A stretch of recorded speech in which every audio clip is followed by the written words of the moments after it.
چھوٹے سے جنگل میں شیر حکومت کرتا تھا۔ شیر نہایت جلد باز اور بیوقوف تھا۔ وہ روزانہ جنگل کے کسی بھی جانور کو کھا کر اپنے پیٹ کی آگ بجھاتا تھا۔ ایک دن شیر سو رہا تھا۔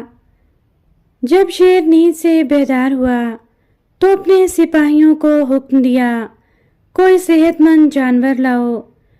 کچھ دیر بعد سپاہی ایک صحت مند خرگوش کو لے آئے۔ وہ خرگوش بہت چالاک تھا۔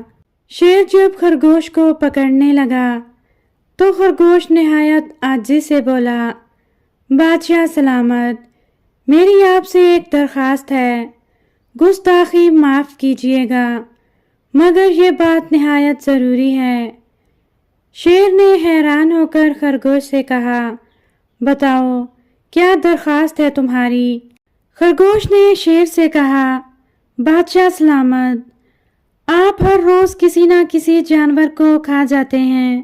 جنگل میں جانور ویسے ہی بہت کم ہو رہے ہیں۔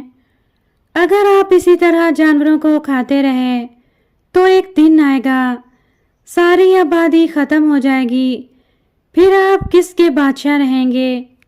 شیر یہ بات سن کر ہکا بکا رہ گیا اور بولا، تو تم بتاؤ میں اب کیا کروں؟ خرگوش بولا، اگر آپ بھی سبزی خور جانوروں کی طرح گھاس کھائیں تو بھی آپ زندہ رہیں گے جس طرح ہم زندہ رہتے ہیں۔ شیر نے خرگوش کو یہ تجویز دینے پر رہا کر دیا اور اعلان کر دیا، اب سے کوئی جانور گوشت نہیں کھائے گا، اور اگر کھایا تو اسے دردناک سزا ملے گی۔ کچھ دن گزر گئے، سب گوشت خور جانور گھاس کھانے لگے، مگر سب کی صحت بگڑ گئی۔ شیر بھی بیمار رہنے لگا، اسے بھی کڑوی گھاس راس نہیں آئی۔ تنگ آ کر شیر نے اسی خرگوش کو دربار میں طلب کیا تو اس کے سپاہی نے بتایا، خرگوش بھاگ چکا ہے۔ شیر کو معلوم ہو گیا۔